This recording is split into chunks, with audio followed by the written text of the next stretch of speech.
Bonjour, Gilbert de Kayser, bien sûr, avec ses invités. Aujourd'hui, nous allons parler des soins aux chevaux. Parfois, on dit des soins équins d'ailleurs. Et j'ai demandé à un certain nombre de professionnels de venir nous parler et venir nous expliquer qu'est-ce qu'on trouve comme métier dans les soins en dehors de vétérinaire, parce qu'il n'y a pas que vétérinaire. Mais il y a aussi vétérinaire qui va arriver, puisque là, il est en train de soigner des chevaux. Et donc, il viendra un petit peu plus tard. En tout cas, j'ai demandé donc à ces invités que je vais vous présenter à tour de rôle, de la droite vers la gauche. Le premier étant Jean-Michel Boudard, qui est ostéopathe, donc qui nous parlera de son métier. Christian Penquillier, voilà, qui lui est praticien shiatsu, il vous expliquera ce que c'est. Jean-François, qui lui est maréchal ferrant, il nous expliquera aussi son métier. Monsieur le vétérinaire, qui pour le moment est absent. Et Christian, Thomas, qui est, Thomas, oh là, pardon, excusez-moi.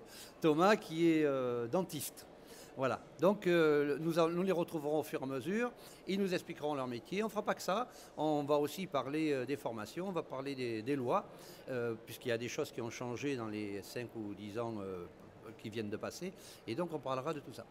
Voilà, on va envoyer un premier film et on va y retrouver Jean-Michel, puisque, voilà, je vous laisse découvrir, je vois déjà ses mains puissantes, donc voilà, je vous laisse regarder. Jean-Michel Boudard est ostéopathe spécialisé dans les chevaux de course. D'une écurie à l'autre, il s'en va dispenser son savoir, ne négligeant aucun détail. Donc là, je teste les dents, juste pour être sûr qu'il n'y a pas de problème de dents qui pourrait lui faire mal et qui pourrait avoir des répercussions sur ses allures. Ok, tu reviens au trot. Watteau est un trotteur qui a gagné la semaine précédente à Vincennes. Un cheval plein de vie malgré une ancienne blessure. Jean-Michel est là pour le soulager. Le principe, c'est de tester. Et ce qui ne bouge pas en ostéopathie, on doit essayer de le relancer. C'est le principe de l'ostéopathe. Toutes les stagnations, pour nous, sont des sources de syndromes, de maladies. Et donc, tout ce qui est en stagnation et qui ne bouge pas, on va essayer de le faire bouger. D'abord nerveux, le cheval se détend et s'abandonne aux gestes du praticien. Vous voyez là, c'est-à-dire que le cheval, là, il est connecté avec moi et d'un seul coup, il n'est plus du tout excité comme au tout début. Il comprend, on est sur un autre niveau de relation, quoi. Donc là, c'est la première fois que je le soigne, donc toujours pareil, il faut faire attention, c'est pas... Donc il faut être vraiment tout le temps en relation avec lui et que lui soit en relation avec moi. S'il est avec moi, tout se passe bien. Je me suis jamais fait taper avec un cheval quand j'étais en séance. Les seules fois où j'ai eu des accidents, c'est parce que j'étais dans le box en train de discuter avec le propriétaire, je m'occupais plus du cheval. Et là, parfois, ils ont des réactions un peu bizarres. Pour cet ancien ostéopathe de l'équipe de France de natation, la rencontre avec le cheval a été une révélation. Aujourd'hui, il soigne les hommes debout, à l'image des chevaux. Une technique nouvelle qu'il enseigne en petit comité jusqu'aux États-Unis. C'était le fait que l'animal, on le soigne sur ses 4 pattes, c'est-à-dire dans sa position posturale, alors que l'humain, on lui fait éventuellement des tests debout, mais très vite, on l'allonge et on le traite allongé. Et parce qu'on le traite allongé, en fait, on ne traite pas des problèmes de type posturaux. Alors que le cheval, on le traite tout de suite dans sa posture. Et depuis ça, j'ai essayé de mettre ça en place pour l'humain et j'ai carrément créé une nouvelle technique que j'enseigne aux ostéopathes humains, c'est-à-dire l'ostéopathie debout, que j'ai appelée l'information posturale ostéopathique. C'est-à-dire que j'informe les gens dans leur posture avec des techniques ostéopathiques debout. Mais c'est vrai que c'est grâce aux soins sur les chevaux que j'ai trouvé cette technique. Et voilà, nous revoici. Eh bien, nous allons donc, puisque c'est Jean-Michel qui venait de parler, eh bien, on va continuer par lui. Donc, je vous rappelle, on va tourner comme ça, dans ce sens-là. Jean-Michel, donc, nous avons parlé que du métier. On reparlera après des lois qui aujourd'hui sont autour de ce métier. Ostéopathe, on commence à comprendre ce que c'est pour les humains, parce que ça ne date pas non plus d'il y a 1000 ans, le moment où ils ont été autorisés à pratiquer. Mais alors, cheval... Alors, vas-y, allez-y. Ben, l'ostéopathe qui travaille pour les chevaux aujourd'hui a une place privilégiée, en effet, puisque maintenant que l'ostéopathie est reconnue pour les humains, en fait, il y a eu une vague, je dirais, de complaisance qui fait que, comme tout le monde a son ostéopathe pour soi, maintenant, on a décidé de donner des soins ostéopathiques aux chevaux. Et c'est vrai qu'il y a un ostéopathe dans chaque écurie. Donc il y a deux types de manières de pratiquer l'ostéopathie. Soit on est, on va dire, volant, c'est-à-dire qu'on nous appelle pour soigner des chevaux, et puis on va faire les soins dans les écuries. Soit on décide d'avoir un cabinet ou un centre de rééducation. Et là, en ce moment-là, on fait de l'ostéopathie et de ce qu'on appelle physiothérapie dans le sens anglais, mais qui est en fait du massage et de la kinésithérapie.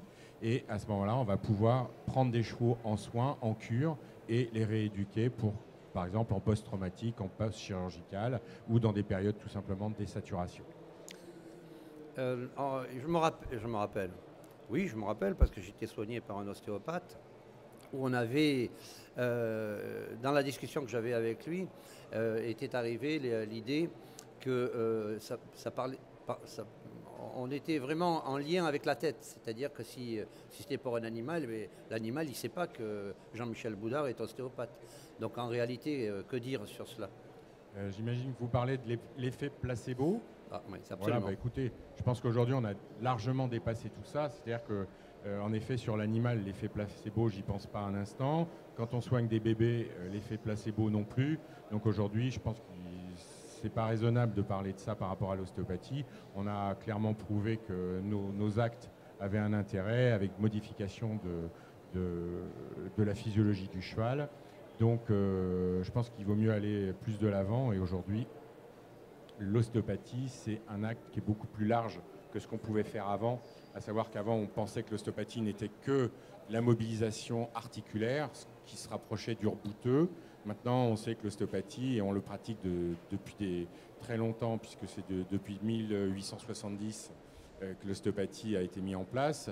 Et aujourd'hui, on pratique l'ostéopathie dans un travail holistique, c'est-à-dire dans le fait que tout peut retentir sur tout. Et on va faire à la fois un travail articulaire, à la fois un travail viscéral, à la fois un travail des fascias, des enveloppes cutanées, des tissus mous.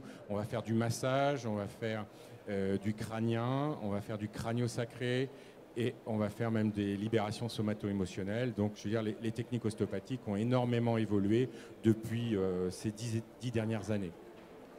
Merci Jean-Michel. Il y a l'ostéopathie et il y a des praticiens shiatsu. Alors vous avez compris que shiatsu, c'était un peu des chinoiseries, si je puis dire. Non, c'est pas vrai.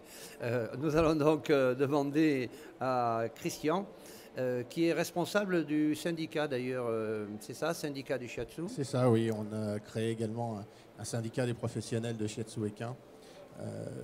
Donc on parlera un peu après effectivement de la réglementation, mais donc voilà, pour se préserver un petit peu, pour pouvoir trouver un vrai professionnel. Donc voilà, on a créé un syndicat. Alors le shiatsu, c'est quoi? Donc le shiatsu est une technique qui vient d'Asie, qui se repose sur les principes de la médecine chinoise. Donc en fait, on va faire un rééquilibrage énergétique. Donc on va s'assurer que, en fait, quand quelqu'un a un problème, c'est qu'il y a un déséquilibre énergétique. Donc nous, on va faire en sorte de faire le rééquilibrage énergétique. Donc on va travailler sur les méridiens et points d'acupuncture. Donc les méridiens, qu'est-ce que c'est? Ce sont les réseaux énergétiques dans lesquels circule l'énergie. Et on peut assimiler, je dirais un petit peu, ces réseaux comme un réseau autoroutier ou un réseau de tuyaux d'arrosage où il y a de l'eau qui circule. Et à un moment donné, il y a un pincement sur le tuyau, donc il y a une accumulation d'eau qui se fait en amont, donc c'est une stagnation d'énergie. Donc nous, on va faire en sorte que cette stagnation circule librement, passe au-delà de ce pincement. Donc après, la stagnation va être un excès d'énergie. Donc ça veut dire qu'à un autre endroit dans le corps, on va avoir une déficience d'énergie. Donc on va rééquilibrer, faire en sorte que là où il y a une déficience, on va tonifier pour que l'énergie, appeler l'énergie qui est en stagnation. Donc en fait, le shiatsu travaille sur le rééquilibrage énergétique de l'individu, mais nous ne faisons pas de transfert, nous n'amenons pas d'énergie ou nous apportons pas de l'énergie à l'individu. Si l'individu est individu humain ou cheval, hein, si il est en manque d'énergie, là c'est plus de notre domaine. Nous on est vraiment sur le rééquilibrage. Donc, alors ce n'est pas de la massothérapie comme j'ai pu entendre ou de l'acupressure, c'est vraiment une technique bien à part qui travaille vraiment donc, sur les méridiens et s'appuie sur les fondements de la médecine chinoise.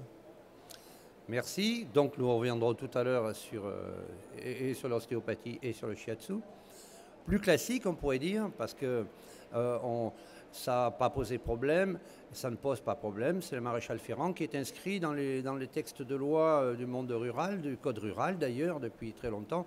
C'était à peu près le seul qui pouvait faire des soins. On pourrait dire que c'est des soins aux chevaux, puisque travailler sur les pieds, c'est des soins. Eh bien, voilà, maréchal Ferrand, c'est quoi? Comment on y arrive? Qu'est-ce qu'il faut pour travailler? Alors, maréchal Ferrand, on va s'occuper des pieds du cheval. Donc tout ce qu'on va chercher à faire, c'est en fait pouvoir améliorer sa locomotion, respecter bien son aplomb, ferrer le cheval le mieux possible en fait pour qu'il puisse être au maximum de sa locomotion et de ses performances, ne pas le gêner. Donc après le travail de maréchal Ferrand, il faut savoir que c'est assez dur physiquement surtout. Donc il faut essayer de faire ça au mieux, donc essayer de travailler avec du matériel adéquat, avoir des bonnes conditions surtout, éviter de travailler voilà, dans les prés ou des choses comme ça, essayer d'optimiser au mieux tout ça. Et ensuite, voilà, pour avoir une bonne formation, je pense qu'il faut déjà commencer par un apprentissage en CAP. Donc il y a soit en 2 ans, soit en 3 ans. Donc en 3 ans, c'est avec un maître d'apprentissage. Et en 2 ans, c'est avec un maître d'apprentissage, mais on n'y est que quelques semaines par an. Et après le CAP, il y a une autre formation possible, donc c'est le BTM. Donc ça, c'est une formation complémentaire sur 2 ans, où là, en fait, on va rentrer beaucoup plus dans tout ce qui est cas orthopédique pour les chevaux. Et ça nous permet d'avoir 2 ans en plus de formation. Donc quand on s'installe, ou si on prend une place d'ouvrier, on sera déjà un peu plus formé, on sera prêt un peu plus physiquement aussi. Et du coup, on aura un peu plus de savoir sur les chevaux. Donc, on reviendra sans doute sur la formation, parce qu'on parlera avec tout le monde de la formation. Mais c'est un métier dur. Alors pourquoi c'est un métier dur? Et est-ce qu'on gagne des sous dans ce métier? c'est un métier dur physiquement parce que les positions que l'on a sont, comment dire, sont pas vraiment idéales pour nous. Après, il y a tout ce qui va être dur en fait, c'est voilà, c'est au niveau de l'ajustage du fer, de la manipulation du cheval, de la position sous le cheval, de faire un travail régulier. C'est dur au niveau du dos, des genoux, des poignets. C'est généralement là où on a le plus de soucis. Donc il faut essayer de faire attention à ça et voilà, travailler déjà avec du bon matériel, c'est important. Et il faut essayer de faire en sorte qu'on dure le plus longtemps possible. Bien sûr. Parce que malheureusement, c'est assez compliqué ensuite pour se recycler. D'accord. Et, voilà. Et ensuite, voilà, c'est pas un métier où on gagne énormément d'argent non plus. C'est plutôt un métier de passion. Parce que pour gagner des sous, il faudrait faire énormément de chevaux. Oui. Et le souci, c'est que physiquement, c'est pas forcément possible. Enfin, tout le monde n'est pas capable de le faire. Et ensuite, voilà, si on veut gagner des sous, il faut faire convenablement. Beaucoup. Donc il faut avoir des bons tarifs. Et ça, c'est pas encore pour tout le monde fait. Donc forcément, si on travaille un peu moins bien et qu'on prend un peu moins cher, eh ben, faut faire plus de chevaux que si on travaille un peu mieux avec des tarifs un peu plus corrects. Merci Jean-François. Thomas Gembloux, On dit Gimbelot ou Gimbelot? Gimbelot. Gimbelot. Ah, c'est les noms de famille et c'est pas toujours simple. Et donc dentiste équin, mais responsable aussi de quelque chose, non? Oui, tout à fait. Alors, je suis technicien dentaire équin. L'appellation nouvelle, c'est technicien dentaire équin. Et je suis président de la Fédération française des techniciens dentaires équins. Donc, c'est une association ou une fédération qui s'occupe d'organiser et de réguler ce métier naissant. Parce que la dentisterie équine, c'est un acte très ancien. Alors la dentisterie, en règle générale, c'est quelque chose qu'on connaît tous, qui n'est plus à discuter sur l'humain. Mais en dentisterie équine, ça a toujours existé, ça existe depuis très longtemps, mais ça avait un petit peu disparu et ça a été remis au goût du jour dans les années 60. Et aujourd'hui, les techniques se sont largement améliorées, les praticiens sont plus nombreux et il était nécessaire qu'on structure ce métier et qu'on l'encadre, puisque jusqu'à présent, c'était un petit peu, chacun faisait un petit peu ce qu'il voulait, et ça tendait à créer des conflits entre les différents praticiens, les clients, les vétérinaires. Et donc, voilà, le but de cette fédération, c'est d'organiser, de structurer la profession en collaboration avec le ministère et les vétérinaires, mais on en reparlera un petit peu plus tard. Mais pour parler du métier à proprement parler, notre métier concerne la dentition des chevaux, c'est-à-dire il faut soigner les dents des chevaux. Les dents des chevaux, elles ont un rapport avec la main du cavalier, directement, d'une part, et d'autre part, avec sa capacité à s'alimenter. Donc c'est deux volets assez importants dans la vie du cheval. Et notre métier, c'est de travailler ces dents, de les râper, pour être tout à fait concret, de les râper ou de les extraire avec différents types d'instruments, de manière à ce que le cheval ait ce confort de vie dans la mastication et dans le contact avec la main du cavalier. Est-ce que ça veut dire que si un cheval a mal aux dents, ça peut l'empêcher de bien travailler ou ça peut l'empêcher de bien manger? Est-ce que ça veut dire ça? Ça veut dire ça, oui, ça veut dire ça pour vous. Quand vous avez des problèmes dentaires, vous mangez moins bien et vous avez plus de difficultés à vous concentrer sur votre travail. Exactement de la même façon sur le cheval. Il a dans la bouche un grand nombre de dents avec des problèmes potentiels qui sont les mêmes que les nôtres et des problèmes supplémentaires liés à sa physiologie propre de l'évolution de la dentition du cheval. Et donc il y a plein de problèmes qui sont un petit peu méconnus parce que la cavité buccale, c'est une cavité fermée dans laquelle on n'a pas l'habitude d'aller voir, on n'a pas l'habitude d'aller y mettre les mains ou les yeux. Et du coup, ça passe un petit peu inaperçu. Et il y a tout un ensemble de symptômes, soit dans la mastication et dans sa capacité à s'alimenter, soit dans sa relation avec le cavalier par le biais des mains et des rênes et du mors, qui vont montrer l'existence de ces problèmes dentaires. Alors aujourd'hui, les cavaliers, les propriétaires, les entraîneurs sont de plus en plus au fait de l'existence de cette relation entre le symptôme masticatoire et le symptôme au travail. Et donc, ils ont de plus en plus ce réflexe d'appeler le dentiste assez rapidement quand ils commencent à percevoir les premiers signes de cette gêne, ce qui permet de travailler un petit peu en amont du problème et d'éviter d'arriver à des pathologies qui seraient un petit peu extrêmes, pour lesquelles il faudrait recourir à de la chirurgie lourde, auquel cas il serait nécessaire de référer ce genre de pathologie plus importante au vétérinaire qui n'est pas encore arrivé.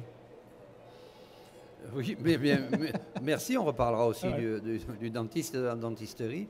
Vétérinaire, on va attendre qu'il arrive, sauf pour dire que bien vétérinaire c'est connu parce qu'on y amène des chats, des chiens et autres animaux aujourd'hui, et qu'il y a des vétérinaires spécialisés dans le monde du cheval, vétérinaire équin, il n'y en a pas de plus en plus, mais il y en a.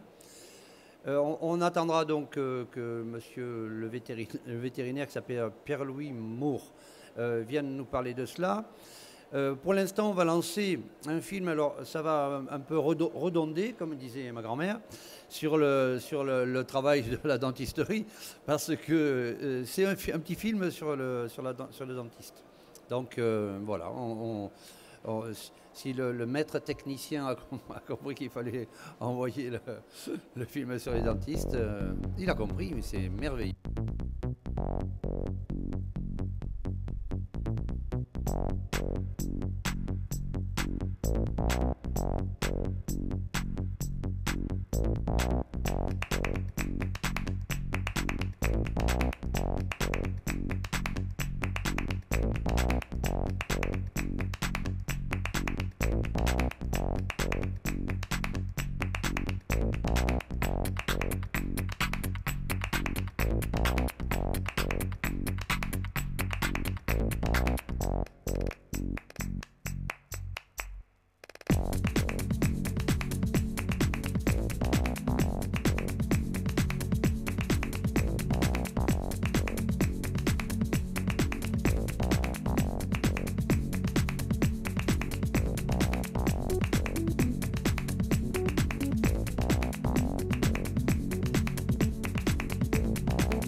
Bien, nous revoici, nous revoilou.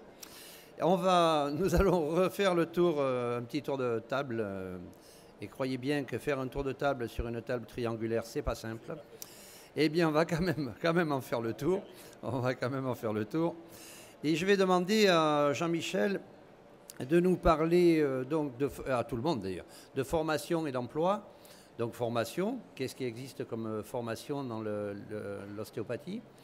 En sachant que, je vous parlerai tout à l'heure du texte de loi, je vous le lirai même, le texte de loi, comme ça on sait ce qu'il dit. Et en tout cas, là pour l'instant, donc formation, comment on se forme en ostéopathie, combien de temps, où, quand, comment, à quel prix? Alors, la formation en ostéopathie animalière, puisque là on ne parle pas que des chevaux dans la formation, mais on est obligé de former les gens pour les chevaux, pour les chiens, les chats, les vaches et les nacs. Et donc la formation aujourd'hui, je dirais il y a 4 ans, il y avait 5-6 écoles. Aujourd'hui, il y en a 16. Et il y en a à peu près 2 ou 3 tous les 3 mois qui s'ouvrent. Donc il semblerait que ce soit quelque chose d'assez intéressant. Pour les formateurs, bien sûr. Pour les formateurs. Après, j'espère que ce sera intéressant aussi pour les gens qui vont s'inscrire. Ensuite, plus sérieusement, aujourd'hui, on sait que globalement, la formation va aller sur 5 ans. Ensuite, forcément, une partie théorique, une partie pratique. J'espère que le côté pratique sera prépondérant, parce qu'aujourd'hui, le plus important, c'est quand même d'être capable de soigner un cheval, plus que d'être capable de faire des conférences sur l'ostéopathie. Donc là, c'est quelque chose qui est important. Ensuite, est-ce qu'il y a beaucoup de monde? Si on considère qu'il y a 16 écoles aujourd'hui et que toutes les écoles vont donner minimum 20 ostéopathes tous les ans, vous imaginez bien qu'il y a un moment, ça va saturer. Alors aujourd'hui, chez le cheval, dans le monde de l'ostéopathie du cheval, ça commence déjà sérieusement à saturer. Mais on a encore la chance, c'est que il y a vraiment des très mauvais et puis il y a des gens bons. Les très mauvais ne trouvent pas de travail, donc ils font autre chose comme métier, ce qui fait qu'il y a encore de la place à prendre quand on est bon.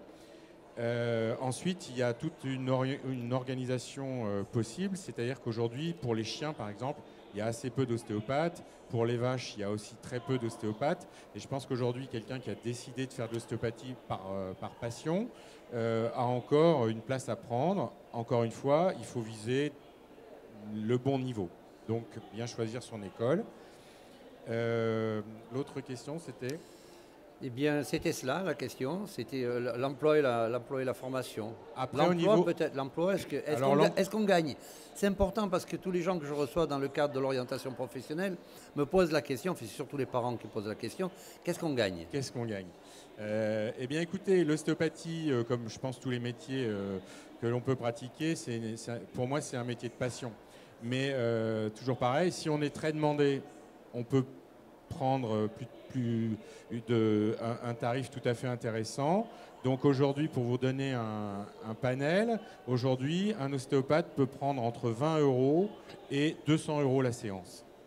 Donc forcément, ça peut paraître une grosse différence, mais toujours pareil, si quelqu'un est très demandé, il peut se permettre de prendre cher sa séance, et en général, c'est l'offre et la demande. C'est-à-dire que s'il a des résultats, aujourd'hui, les gens préfèrent payer une séance chère et puis avoir quelqu'un qui tient bien la route sur le suivi et sur la qualité de son soin. Et à côté de ça, ceux qui aujourd'hui n'ont pas de travail et ont envie de se faire connaître sont capables de travailler parfois pour 20 € en faisant des packages même de 50 ou 60 € les 3 séances. Et ça, c'est aussi des techniques que certaines écoles apprennent à leurs étudiants pour se faire connaître et devenir un petit peu indispensable dans les écuries.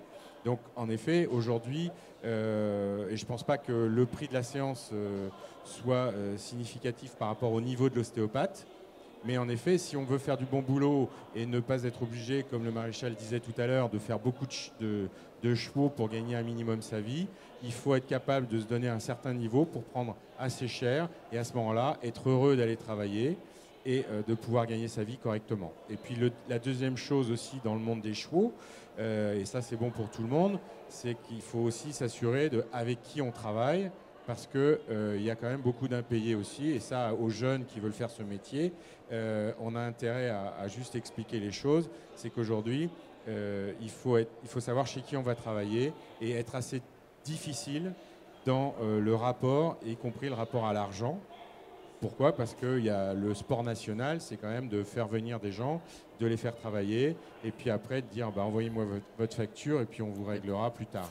Donc forcément, quand au début on n'est pas très connu et qu'on a envie de se faire connaître, on peut se prendre des ardoises, et là il faut faire bien attention à ça. Merci Jean-Michel. Shiatsu, comment ça se passe? Alors pour le shiatsu, donc c'est arrivé en France déjà depuis 2001. Le shiatsu existe depuis des milliers d'années sur l'humain. La médecine chinoise n'est pas récente. Par contre sur le cheval, voilà, ça fait à peu près 25 ans. C'est arrivé en France en 2001. Donc il y a une école principale qui a amené le shiatsu, donc quelqu'un en France qui forme en fait des personnes sur 3 ans. Donc aujourd'hui, en France, il y a deux écoles principales. Donc la formation se fait, donc, comme je disais, sur 3 ans, avec maintenant sur la principale école, il y a une 4e et une 5e année qui est possible pour se perfectionner, se spécialiser. Donc voilà, donc c'est surtout un apprentissage du toucher. Ça c'est important parce que après c'est pas le tout, je dirais, d'apprendre de la théorie ou d'apprendre des techniques, mais c'est de développer du ressenti, parce qu'après, comme on le dit pour tous les autres métiers, si on veut en faire son métier et donc arriver, je dirais, à en vivre, parce qu'avec le shiatsu aujourd'hui, il y a des praticiens shiatsu qui font que ça et qui arrivent à en vivre. Il est important, donc, comme tout métier, de développer une clientèle. C'est quoi le prix d'une séance? Alors le prix moyen d'une séance est d'environ 70 €. Donc là c'est pareil, il faut savoir qu'une séance dure en moyenne 3/4 d'heure, 1 heure, plus le compte-rendu géré avec le propriétaire. Donc ce qui, vous voyez tout de suite, sur une journée, on ne va pas en faire 50. Ouais. Donc effectivement, là aussi c'est un métier où il faut d'abord être passionné. Et on ne fera pas des gros salaires. Mais il est possible effectivement d'en vivre. Ce qui est intéressant aussi, car en shiatsu, en fait, on va surtout s'intéresser à chaque fois à remonter à la cause des problèmes. Et ce qui est intéressant, c'est de se former également à l'humain pour pouvoir traiter le couple cavalier-cheval. Donc là, il y a vraiment quelque chose à développer. Il y a depuis peu d'années seulement, on s'intéresse au couple. Et en fait, on s'aperçoit sur le terrain que des chevaux qui sont montés régulièrement par le même cavalier, les problèmes se transmettent.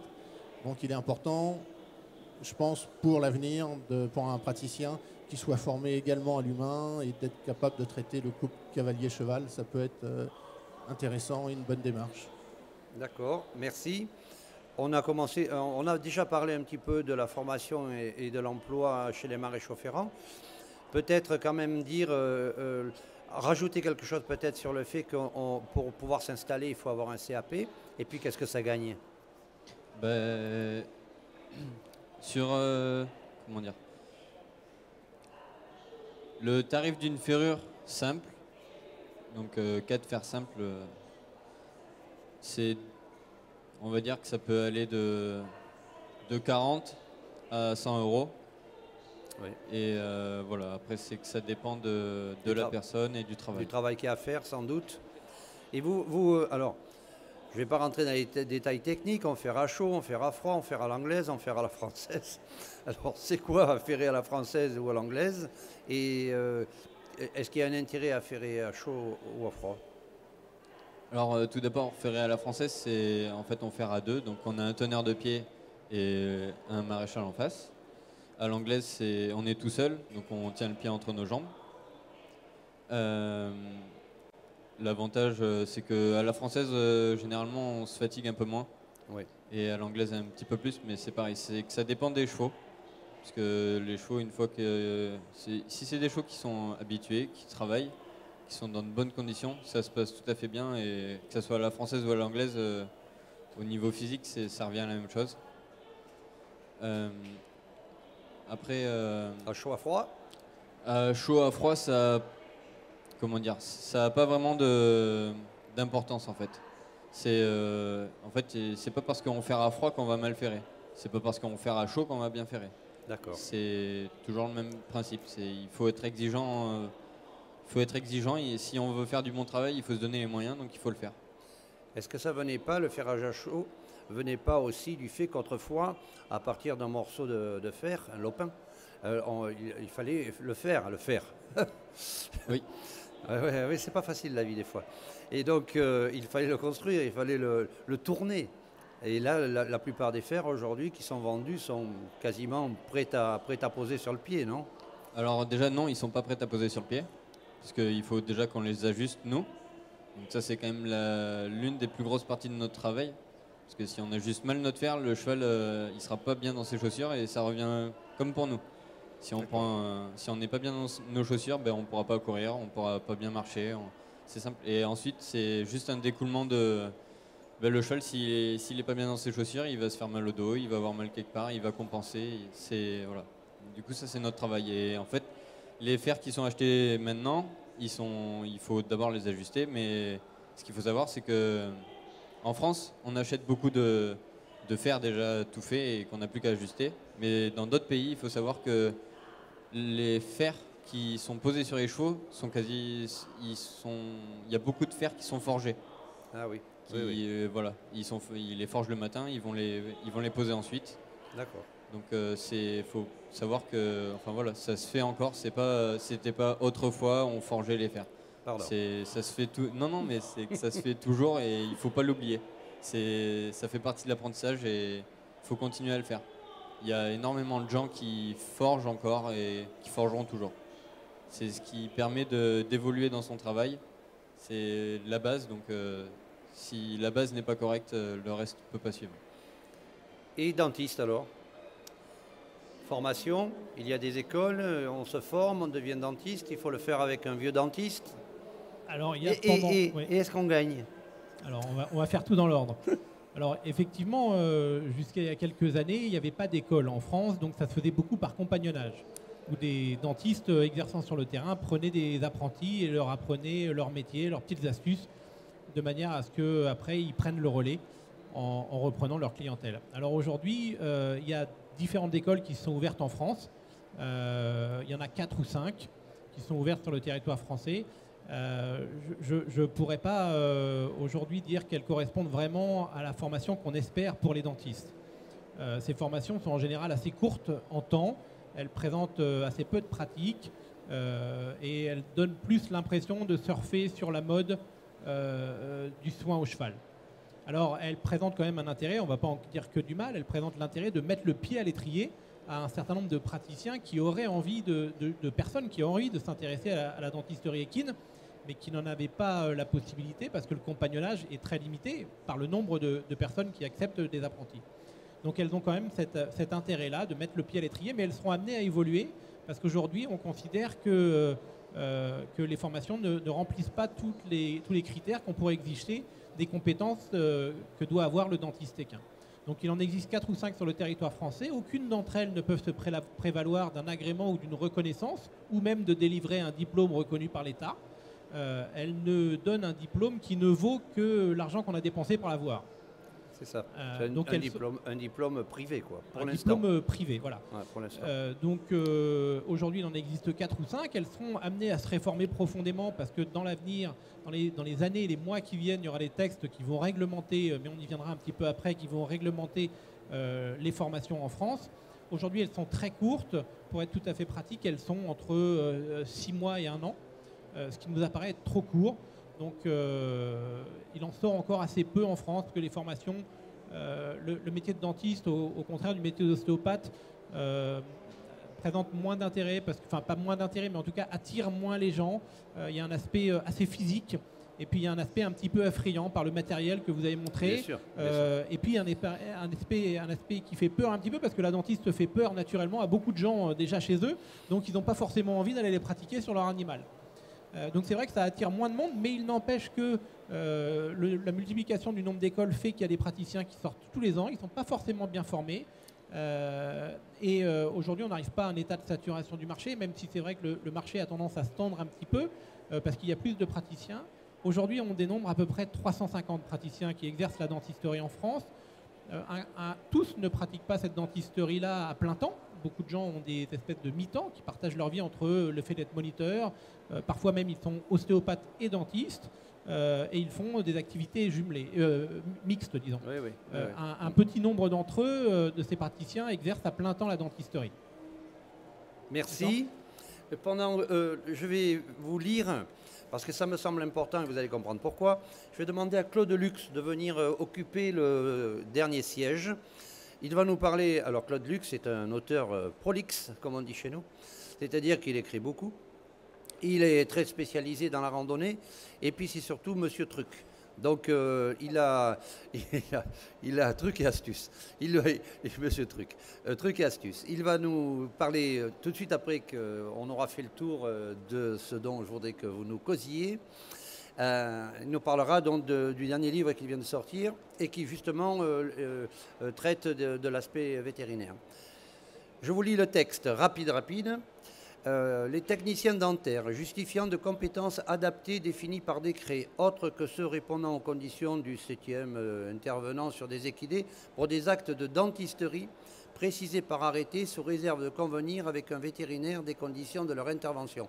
Ça veut dire que c'est la première loi qui a été votée qui a tendance à dire qu'on pourra être dentiste oui. Officiellement dès que les conditions des lois seront données. Voilà. Je vais terminer, puis après vous intervenez. Pareil, pour ce qui concerne les ostéopathes, dès lors qu'elles justifient de compétences définies par décret, les personnes réalisant des actes d'ostéopathie animale inscrites sur une liste tenue par l'ordre régional des vétérinaires et s'engageant sous le contrôle de celui-ci à respecter des règles de déontologie définies par décret en Conseil d'État. Alors, c'est à la fois important parce que c'est une loi, mais en même temps, j'avais trouvé ça, alors je dis parce que c'est en le lisant que ça m'avait sauté aux yeux, parce que ça me paraît assez contraignant, que ce soit pour les techniciens dentaires ou pour les ostéopathes. Alors, donc, on va pareil faire un petit tour de table là-dessus. Jean-Michel, évidemment, qui est en plein dans le texte de loi concernant l'ostéopathie, et puis Thomas, pareil, qui est donc en plein dans cette histoire-là. Alors, Jean-Michel, que dire ? Eh bien, que dire aujourd'hui, ça me semble assez simple, c'est qu'il y a une première loi qui est sortie qui fait que sur le terrain, pour être très pratique, on nous embête vraiment plus pour exercice illégal de la médecine vétérinaire. Mais en réalité, comme le disait tout à l'heure Thomas, en fait, aucune école est agréée, puisqu'on n'a toujours pas un décret qui va nous dire par quels critères on va pouvoir dire que telle école ou telle autre école, et surtout tel programme d'école ou tel autre programme, va permettre un agrément. Donc aujourd'hui, toutes les écoles font ce qu'elles veulent, un petit peu comme elles le sentent, en essayant de projeter sur l'avenir, en espérant que le programme qu'elles proposent soit le plus proche de ce qui sera voté et demandé par les décrets, et donc ce qui donne autant de diplômes que d'écoles qui n'ont aujourd'hui aucune valeur. Donc je ne dirais pas que ça a que la valeur du prix qu'on a payé, ça c'était un peu dur, mais ça a la valeur, je dirais, des enseignants et de ce que chacun a voulu y mettre avec toute son âme et sa volonté, sa passion. Mais le fait est, si demain le décret prend à contre-pied les avances que nous avons mis en place dans nos programmes d'école, moi en tant que directeur d'école, j'ai projeté ce qui me semblait essentiel pour mes élèves pour que demain ils puissent gagner leur vie en tant qu'ostéopathe. Maintenant, si demain on nous donne des programmes différents, ben, il faudra se remettre à la page. C'est pour ça qu'après, stratégiquement parlant, chaque école a mis une stratégie différente. Donc là, ça c'est la réalité du terrain. C'est-à-dire qu'aujourd'hui, on attend un décret qui nous permettra de savoir exactement dans quels moyens, dans quelle mesure on va pouvoir demander un diplôme et un titre officiel d'ostéopathe animalier dans cette France qu'on aime bien. Très très bien. Et alors donc dentiste, même combat ? Alors dentiste, même combat. Alors moi je voudrais revenir sur l'importance de ce texte parce qu'on va avoir tendance un peu à en dire qu'il n'en fait pas assez, qu'il n'en dit pas assez. Bien sûr. Mais c'est quand même un texte qui a été acquis de haute lutte. C'est-à-dire que ça fait 10 ans qu'on milite par le biais des associations en cognant aux portes diverses, en essayant d'intervenir tous nos contacts, faire intervenir tous nos contacts pour obtenir cette espèce de petite alinéa dans le code rural qui nous sort de cette position très inconfortable de la suspicion d'exercice illégal de la médecine vétérinaire. Bien Donc sûr. le texte, c'est vrai qu'aujourd'hui, il n'est pas tout à fait abouti parce que les décrets n'ont pas été publiés et on y travaille, mais le texte, il est quand même très important et il a soulagé tout un ensemble de nos confrères de ce risque, nos confrères et les parents, puisque vous parlez de formation, Bien sûr. qui voulaient engager leurs enfants dans ce type de formation, mais qui n'osaient pas en se disant, mais ces enfants-là, est-ce qu'au bout de 1 an, 2 ans, 3 ans de formation et quelques années d'exercice, est-ce qu'on ne va pas leur mettre la tête sous l'eau en leur disant tu n'as pas le droit d'exercer puisqu'il n'y avait pas de loi. Alors aujourd'hui, ça solutionne un petit peu le problème. Et c'est vrai que ce texte est une grande avancée pour nous. Maintenant, il reste des décrets à écrire. Ces décrets, on est en train de les écrire.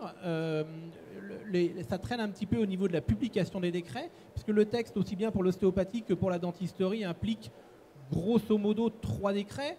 Un décret sur la compétence du praticien, un décret sur comment il s'organise avec le vétérinaire. Nous, ça s'appelle sous réserve de convenir avec un vétérinaire. Chez les ostéopathes, ça s'appelle autre chose dont je ne me souviens plus la terminologie. Et un 3e texte qui correspondra finalement à comment s'organisent les écoles et les formations. Donc voilà, c'est ces 3 textes-là qu'il faut écrire. Nous, la Fédération des techniciens dentaires équins, avec le Conseil de l'ordre des vétérinaires et le ministère, on a déjà écrit 2 de ces textes-là qui nous permettront dans les mois à venir de pouvoir publier des décrets et avoir vraiment un texte abouti, même s'il restera encore du travail à faire sur les formations. Parce qu'il ne faut pas oublier qu'au-delà même des formations, il y a tous les gens qui sont déjà sur le terrain, Bien qui sûr. pratiquent la médecine vétérinaire, La dentisterie, tout oui. la dentisterie, parce Oui, bien qu'aujourd'hui sûr, c'est de la bien médecine sûr. vétérinaire, et qui auront le droit de l'exercer n'étant pas vétérinaire. Il va falloir qu'ils passent par un examen, ce qu'on appelle une validation des acquis de l'expérience, pour pouvoir exercer, pour que le public, eux, soit sûr qu'ils aient un praticien qui répondent aux critères exigés par ce nouveau texte de loi.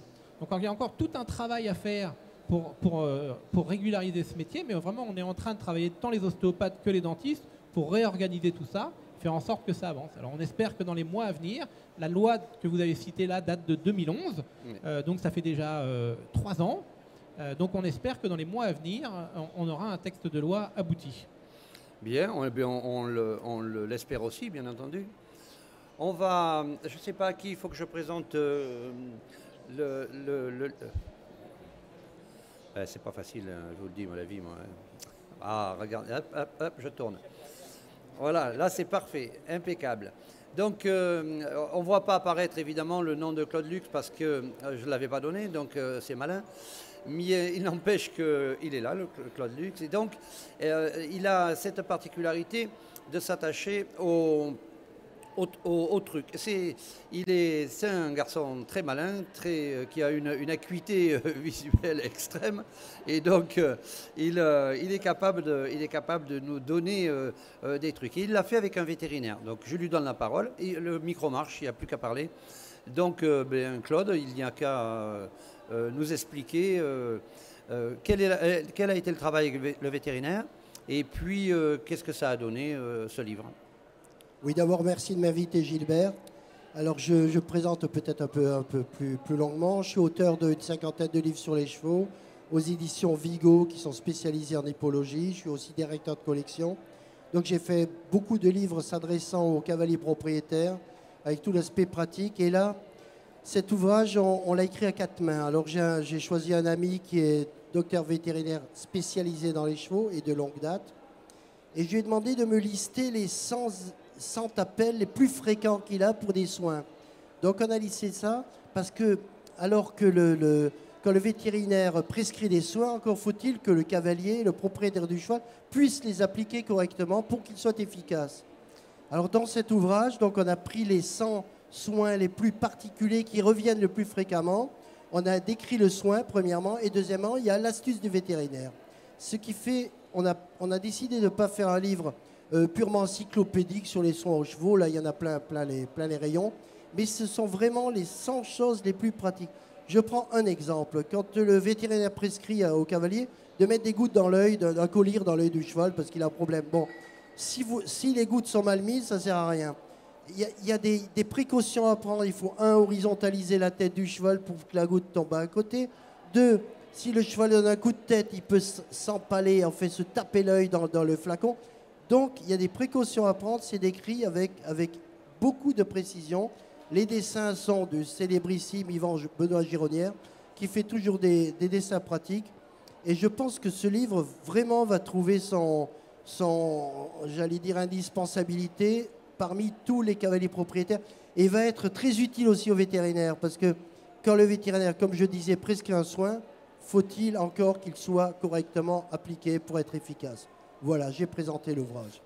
Merci Claude. On va terminer en présentant, je ne sais pas, elle va venir. Donc voilà, je vais remercier tout le monde, Jean-Michel, Christian, Jean-François, Pierre-Louis, Pierre-Louis n'était pas là, et Thomas. Il me semble que... voilà, c'est important.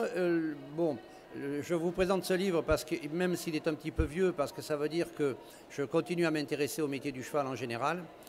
Je remercie tout le monde, je remercie le Salon du Cheval qui nous permet de faire ce type d'émission que vous retrouverez évidemment sur l'ensemble des réseaux sociaux, peut-être sur d'autres d'ailleurs. Donc merci, bonne continuation, bon salon pour ceux qui étaient autour et qui nous regardaient et qui nous écoutaient. Et puis à bientôt pour tout le monde.